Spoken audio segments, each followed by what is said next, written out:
Welcome to two K moms kitchen. இன்னைக்கு என்ன பண்ண போகிறோன்னா, ஓடு மீன் ஓட உருமீன் வருமானமும் காத்திருக்குமாம் கொக்கு. இன்னைக்கு நாம் செய்ய போகிறது சுட சுட சிக்கன் தொக்கு. பார்த்துடலாமா? கொஞ்சம் ஓவராக தான் போருமோ? போவோம், என்ன பண்ணிடுவாங்க. சரி, ஓகே, சுட சுட சாப்பிடுவோம். ஏன்னா கிளைமேட் அப்படி இருக்குல்ல, அதனால சொல்லிவிட்டு நான் எங்கள் வீட்டுக்காரர் வரும்போதே சிக்கன் வாங்கிட்டு வர சொல்லியிருந்தேன். இந்த மாதிரி நிறைய பேர் இருப்பீங்க. என்னென்னா, ஒரு நாளைக்காவது ரைஸ் எடுத்துக்கணும். அந்த சோறு சாப்பிடலன்னா அந்த ஒரு வேளைக்காவது ஐயோ முடியவே முடியாது. என்ன தான் சாப்பிட்டாலும் சோறு சாப்பிட்டா தான் இப்போ ஃபுல்ஃபில்லாக இருக்கும். அந்த மாதிரி ஆள் நிறைய பேர் இருப்பீங்க. அதில் நானும் ஒரு ஆள் தான்ப்பா. இந்த வெஜ் சமைக்கிறதுலாம் இருக்குல்ல, அதெல்லாம் நசநசாக வேலை. அதுக்காக செய்யாமலாம் இருக்க மாட்டோம். அதை விட இந்த நான்வெஜ் செய்கிற வேலை இருக்குது பாருங்க, ரொம்பவே ஈஸி. டக்கு டக்குன்னு வேலையை முடிச்சுட்டு உட்காந்தமான்னு இருக்கும்.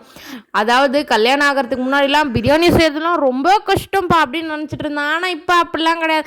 பட்டுன்னு போகணுமா, பட்டு டப்புன்னு முடிச்சுட்டு உட்கார வேண்டியதான். ஏன்னா நான்வெஜ் செய்கிறது அவ்வளவு ஈஸியாக இருக்குது.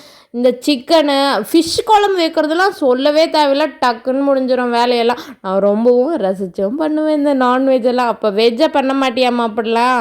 இல்லை, அதுவும் நல்லா தான் பண்ணுவேன். இது ரொம்ப ஈஸியாக முடிஞ்சிடும்ல. மிளகு எல்லோரும் நிறையா சேர்த்துக்காங்க. இப்போ இருக்கிற கிளைமேட்டுக்கு ரொம்பவும் நல்லது. பால் காய்ச்சி கொடுக்குறீங்கன்னா அதுலேயும் மிளகு சேர்த்துக்கோங்க, உடம்புக்கு ரொம்ப ஹெல்தி.